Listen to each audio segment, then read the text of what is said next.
Hello guys, how are you all. आज के इस लेक्चर में हम डिस्कस करने वाले हैं जून 2024 का जो अभी जून में एग्जाम हुआ था यूजीसी नेट लॉ का, जो कि ऑलरेडी कैंसिल हो चुका है। उसके अंदर जो कॉमर्शियल लॉ से रिलेटेड, यानी कि जो कॉमर्शियल लॉ की जो हमारी यूनिट है एक स्पेसिफिकली, जिसमें कॉन्ट्रैक्ट एक्ट है, सेल्स ऑफ गुड्स एक्ट है, एनआई एक्ट और कंपनी लॉ वगैरह, ये जो एक्ट आते हैं, उन सभी के जो भी क्वेश्चंस हैं उस एग्जाम में आए थे, वो सभी के सभी आज हम इस वीडियो में डिस्कस करने वाले हैं इन डिटेल, ताकि जो आने वाला आगे का एग्जाम है उसमें हमें उससे कुछ हेल्प है वो मिल सके और एक हमें पता चल सके भी किस तरह के क्वेश्चन है वो पूछे जा रहे हैं।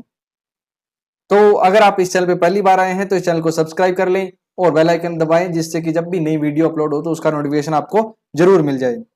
और हाँ, इसके अलावा अगर आप 2018 टू 2023 तक के जो पीवाईक्यूज हैं वो लगाना चाहते हैं तो आपको चैनल पे प्लेलिस्ट सेक्शन में है वो देखने को मिल जाएंगे। तो चलिए बिना किसी देरी के आज की इस वीडियो को शुरू करते हैं। तो हमारा पहला क्वेश्चन है वो क्या कहता है कि जो यहाँ पर कुछ एक केसेस दिए गए हैं, ठीक है, इनमें से हमें बताना है कि कौन सा केसेस है जहां पर जो डॉक्ट्राइन ऑफ सुपरवीनिंग इम्पॉसिबिलिटी है वो अप्लाई होती है।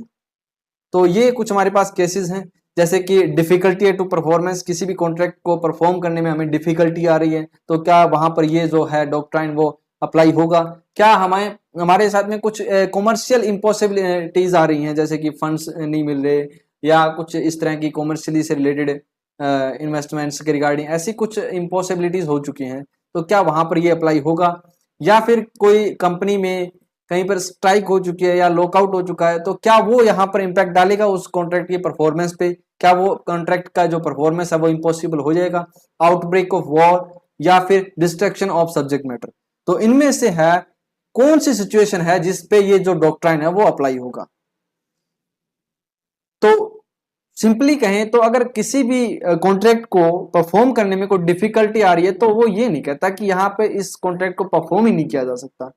डिफिकल्टी आ रही है लेकिन परफॉर्म तो किया जा सकता है ना, तो ये यहाँ पर नहीं होगा। Okay, next commercial hardship impossibility आ रही है, तो ये भी कोई एक वैलिड ग्राउंड नहीं है इस डॉक्ट्राइन को अप्लाई करने के लिए।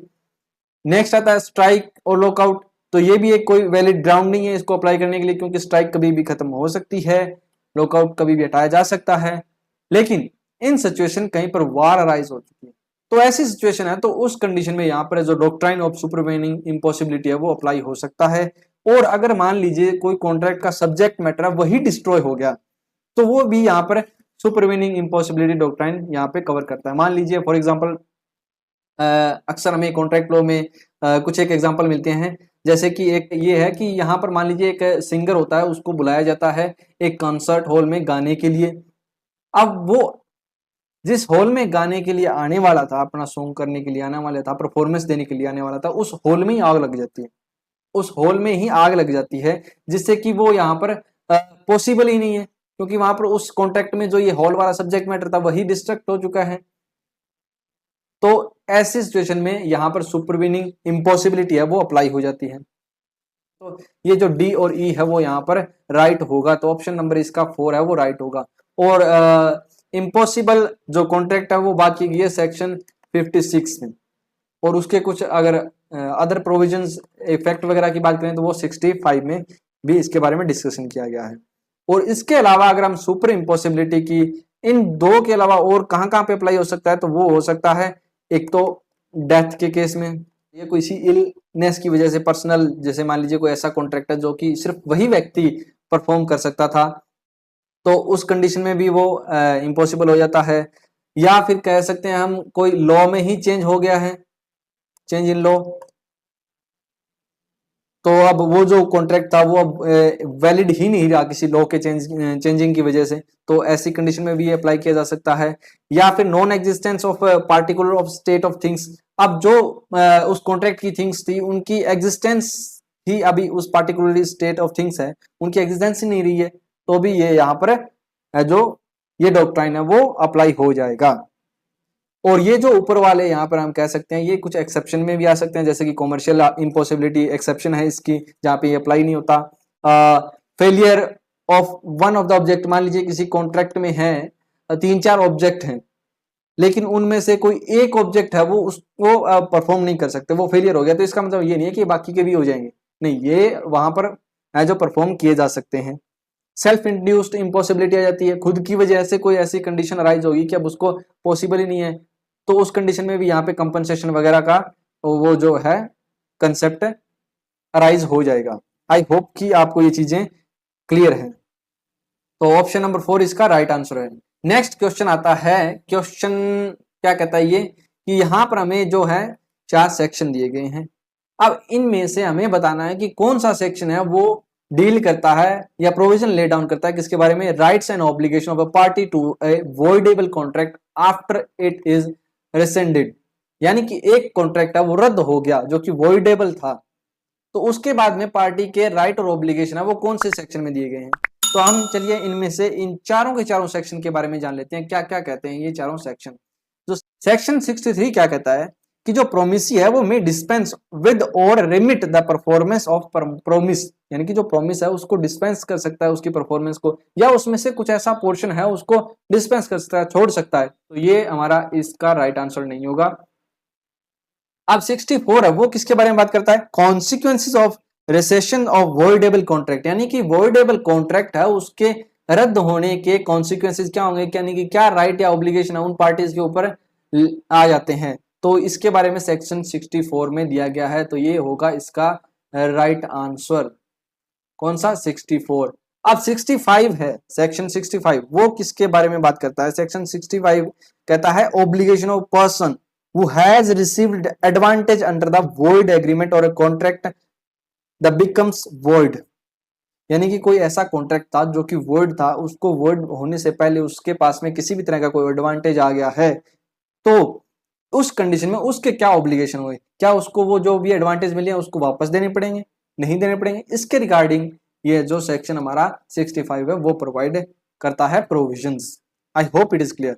नेक्स्ट सेक्शन 66 है वो क्या बात करता है, मोड ऑफ कम्युनिकेटिंग और revoking recession of a voidable contract, यानी कि जो वॉइडेबल कॉन्ट्रैक्ट है उसकी कम्युनिकेशन है वो किस तरीके से हमें कम्युनिकेट करनी है या किस तरीके से हमें रोकनी है, उसके बारे में सेक्शन 66 बात करता है। तो यहाँ पे जो सेक्शन 64 है वो हमारा इस क्वेश्चन का राइट आंसर होगा। बाकी ये 3 क्वेश्चन भी आपको यहाँ पे याद करने को मिल गए हैं। तो इसका राइट ऑप्शन नंबर 2। चलिए नेक्स्ट क्वेश्चन की तरफ चलते हैं। नेक्स्ट क्वेश्चन क्या कहता है, नेक्स्ट क्वेश्चन कहता है कि यहां पर हमारे पास में कुछ सेक्शन दिए गए हैं, उनको क्रोनोलॉजिकल ऑर्डर में हमें सेट करना है। अब हमें सेक्शन नंबर नहीं दिए गए, तो इससे पहले हमें सेक्शन नंबर जानना है कि ये कौन कौन से सेक्शन है वो है, उसके बाद में हम इनको क्रोनोलॉजिकल ऑर्डर में सेट कर सकते हैं। तो सबसे पहले हमारे पास में है राइट ऑफ अनपेड सेलर। ये सेल्स ऑफ गुड एक्ट का कौन सा सेक्शन है, राइट ऑफ अनपेड सेलर के बारे में बात करता है, ये है सेक्शन 46। उसके बाद में ट्रांसफर बाय नॉन ओनर्स, यानी कि एग्जैक्ट जो ये वाली लाइन है वो आपको किसी सेक्शन की टाइटल है वो नहीं मिलेगी, यहां पर मिलेगी sale by the person not owner, यानी कि जो ओनर नहीं है उसके द्वारा सेल। तो वो हमें कौन से सेक्शन में देखने को मिलती है, वो है 27 में। उसके बाद में कंडीशंस है, वारंटी है, ये है सेक्शन 12 में, और ऑक्शन सेल है वो दिया गया है सेक्शन 64 में, 64 of the sales of goods act. तो इसका क्रोनोलॉजिकल ऑर्डर है वो कौन सा राइट होगा, सबसे पहले सी, कौन कौन से में है, एक इसमें है, इसमें ये दोनों नहीं होंगे, और उसके बाद में आता है बी, तो ये हो गया option number 2 is the right answer. चलिए नेक्स्ट क्वेश्चन की तरफ चलते हैं। क्वेश्चन नंबर 4, क्वेश्चन नंबर 4 में हमें एक केस लॉ दिया गया है, शिवेगौड़ा वर्सेस चंद्रकांत AIR 1965 का SC 212। ये लैंडमार्क केस है। ये इस केस में क्या है वो डिसाइड किया गया है, किस के ऊपर है ये जो लैंडमार्क केस है। तो अगर हम बात करें इस केस लॉ की तो वो है रिलेटेड टू द माइनर, और ये section 30 of the partnership act के एक्ट से रिलेटेड है। ये बात करता है option when the minor attains age of majority, उसके बारे में यहाँ पर है जो प्रोविजंस वो दिए गए हैं, इसमें डिस्कशन की गई थी सेक्शन 30 के बारे में। आई होप कि ये जो है क्लियर है, जस्ट सिंपल सी 1-2 लाइनें हैं वो हमें याद रखनी होती हैं। तो इसका आंसर है option number 3 is the right answer. Next question की तरफ चलते हैं। क्वेश्चन नंबर 5, ये है जो कंपनी लॉ से रिलेटेड है। कंपनी लॉ में एक कंसेप्ट आता है CSR। तो CSR को यहाँ पर अप्लाई करने के लिए एक तरह की एक कंडीशन है, तो यहाँ पे क्या कहा गया है कि जो प्रत्येक कोई भी कंट्री है जिसकी की नेटवर्थ है वो कितनी होनी चाहिए, वो हमें बतानी है, कितनी होनी चाहिए, ये है 500 करोड़। ओके, एंड मोर और ए नेट प्रॉफिट ऑफ, और जो नेट प्रॉफिट है वो कितना होना चाहिए, 5 करोड़, और मोर और turnover of rupees 100 crore, 1000 crore. Okay, मतलब टर्न ओवर 1000 करोड़ का होना चाहिए, नेटवर्थ है वो 500 करोड़ की होनी चाहिए, और जो नेट प्रॉफिट है वो 5 करोड़ रुपीज होना चाहिए, और more during any financial year is required to constitute CSR. यानी कि ये जो भी कंपनी कंडीशन फुलफिल करती है उसको यहाँ पर सीएसआर है वो कॉन्स्टिट्यूट करना पड़ेगा। यानी कि सीएसआर कमेटी होती है एक, जिसमें कि जो भी ये अमाउंट क्वालिफाई कर रही है तो उसका जो नेट प्रॉफिट है उसका 2%, एटलीस्ट 2% है उसको, जो एवरेज नेट प्रॉफिट है उसका सीएसआर यानी कि कॉर्पोरेट सोशल रिस्पॉन्सिबिलिटी है उनके ऊपर उन्हें खर्च करना होता है। यानी कि किसी भी तरह का वो सोशल वर्क है वो कर सकते हैं, समाज को उन्हें एक तरीके से कुछ कह सकते हैं वेलफेयर प्रोवाइड करना होता है। और ये है जो कौन से सेक्शन में दिया गया है, ये दिया गया है section 135 of the companies act 2013। तो इसका राइट ऑप्शन है वो कौन सा है, ऑप्शन नंबर 2। आई होप कि आपको कुछ चीजें एक्स्ट्रा सीखने को मिल रही हैं। नेक्स्ट क्वेश्चन आता है पार्टनरशिप एक्ट से। यहाँ पर हमें सेक्शन दिए गए हैं, इनको क्रोनोलॉजिकल ऑर्डर में है वो सेट करना है, तो इससे पहले हमें इनके सेक्शन नंबर है वो पता होना चाहिए। तो चलिए देखते हैं कौन कौन से सेक्शन में क्या क्या प्रोविजन है वो प्रोवाइड किए गए हैं। सबसे पहले हमारे पास है पार्टनरशिप एट विल, ये कौन से सेक्शन में है, ये है सेक्शन 7 में। सेकंड आता है प्रॉपर्टी ऑफ अ फर्म, जो प्रॉपर्टी ऑफ फर्म है वो कौन से सेक्शन में, सेक्शन 14 में। होल्डिंग आउट है वो कौन से में, सेक्शन 28 में। और जो डिसोल्यूशन ऑफ फर्म है वो है सेक्शन 39 में, और जो effect of non registration of partnership firm है वो है 69 में। तो इसका सिंपल सा क्रोनोलॉजिकल ऑर्डर है वो जैसे दिए गए हैं वैसे के वैसे ABCDE, यानी कि ऑप्शन नंबर सेकंड इसका जो है राइट होगा। Option number second is the right answer. तो देख रहे हैं आप यहाँ पे बार बार जो क्वेश्चन है, यानी कि प्रीवियस अगर आपने ये क्वेश्चन भी लगाए हैं तो वहां पे भी आपको देखने को मिलेगा कि ये जो छोटे छोटे एक्ट हैं इनमें से क्रोनोलॉजिकल ऑर्डर में जो सेक्शन है वो पूछे जा रहे हैं। नेक्स्ट क्वेश्चन नंबर 7, यहाँ पर हमें क्रोनोलॉजिकल ऑर्डर फिर से है वो सेट करना है इन सेक्शन के बारे में। तो चलिए देखते हैं ये कहाँ कहाँ प्रोवाइड किए गए हैं। सबसे पहले आता है हमारे पास रेड हेयरिंग प्रोस्पेक्टस, ये दिया गया है हमें सेक्शन 32 में। फिर आता है डीम्ड प्रोस्पेक्टस, ये दिया गया है हमें सेक्शन 25 के क्लोज 1 सबसेक्शन 1 में। फिर आता है एब्रिज प्रोस्पेक्टस, ये दिया गया है हमें सेक्शन 2 क्लोज 1 में। फिर आता है सेल्फ प्रोस्पेक्टस है वो हमें सेक्शन 31 में दिया गया है। और फिर हम बात करें प्रोस्पेक्टस की, वो हमें दिया गया है सेक्शन 2 क्लोज 70 में। तो ये हैं इनके सेक्शन। अब इनको क्रोनोलॉजिकल ऑर्डर में आप लोग सेट कर लीजिए। और इसका तो सबसे पहले इसमें कौन सा आता है, सी। तो सी कौन से में, यहाँ पर एक में ही है, तो ऑप्शन नंबर 4 इसका राइट आंसर हो जाएगा।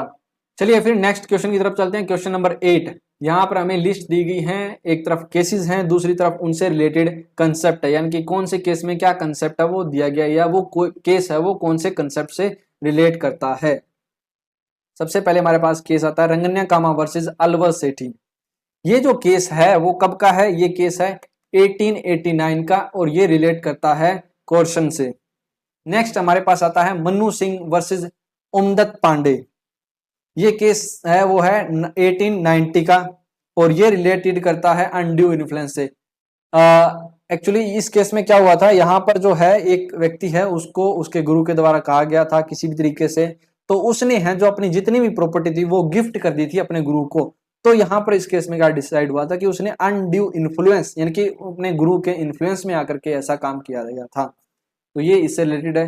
फिर आता है नॉर्डन फॉल्ट केस, ये केस है 1894 का, और ये रिलेट करता है agreement in restraint of trade. Next case आता है रेफल्स वर्सेस विसलयाउस, और ये केस है 1864 का, जो कि रिलेट करता है मिस्टेक से। आई होप कि आपको ये सारे के सारे हैं जो समझ में आ गए होंगे। तो अब इनको मैच करें तो ए का सेकंड वाला इसमें है, बी का फर्स्ट वाला इसमें है, तो ये ऑप्शन नंबर 3 इसका राइट आंसर हो जाएगा। नेक्स्ट क्वेश्चन की तरफ चलते हैं, क्वेश्चन नंबर 9, और ये हमारा इस एग्जाम का लास्ट क्वेश्चन है जो कि कॉमर्शियल लॉ से रिलेटेड है। यहाँ पर भी हमें 2 लिस्ट दी गई हैं, केस लॉ है और उनसे रिलेटेड कंसेप्ट है जो भी है, तो इनको मैच करते हैं। क्या कहता है, सबसे पहला है कोंडोली टी कंपनी लिमिटेड री, ये केस है वो किससे रिलेट करता है, ये रिलेट करता है सेकंड वाले से, यानी कि इंडिपेंडेंट कॉर्पोरेट एग्जिस्टेंस। यहाँ पर कहा गया है कि एक व्यक्ति और एक कॉर्पोरेट पर्सनैलिटी कंपनी है, वो दोनों अपने आप में अलग अलग एग्जिस्टेंस में होती हैं, अलग अलग कॉर्पोरेट एग्जिस्टेंस होता है उनका। और ये जो केस है वो कब का है, 1886 का। और ये जो एक डॉक्ट्राइन है लिफ्टिंग ऑफ कॉर्पोरेट वेल, उससे भी रिलेट करता है। आई होप कि आपको यहाँ पे 2 चीजें एक्स्ट्रा देखने को मिली है। उसके बाद में आता है Guilford motor company limited versus Horne, ये केस है वो रिलेट करता है फर्स्ट वाले से, यानी कि फ्रॉड एंड इम्प्रॉपर कंडक्ट से। 1933 का ये केस है। And the next case is state trading corporation of India limited versus CTO, ये केस है 1963 का और ये रिलेट करता है company is not a citizen, यानी कि यहाँ पर कहा गया है कि कंपनी कोई सिटीजन नहीं है, वो एक, हाँ हम उसको लीगल एंटिटी कह सकते हैं, एक लीगल पर्सन कह सकते हैं, लेकिन वो एक सिटीजन नहीं है। Next Athorpe versus Peter Squefan brewing company limited, ये है 1899 का केस, जो कि है किससे रिलेट करता है, वो रिलेट करता है for the benefit of the revenue. तो ये हमारे चारों के चारों केस इनसे रिलेटेड करते हैं और इनका ऑप्शन है वो राइट होगा, ऑप्शन नंबर 4।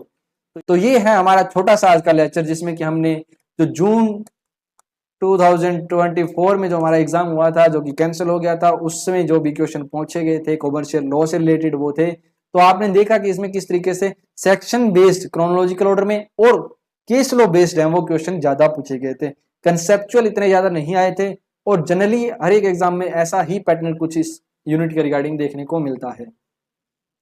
आई होप कि आपने इस लेक्चर को एंजॉय किया है। अगर ये आपको अच्छा लगा है तो अपने दोस्तों के साथ में शेयर करें और ऐसी ही और वीडियोस देखने के लिए इस चैनल को सब्सक्राइब करें। And thanks for watching, keep learning, keep growing.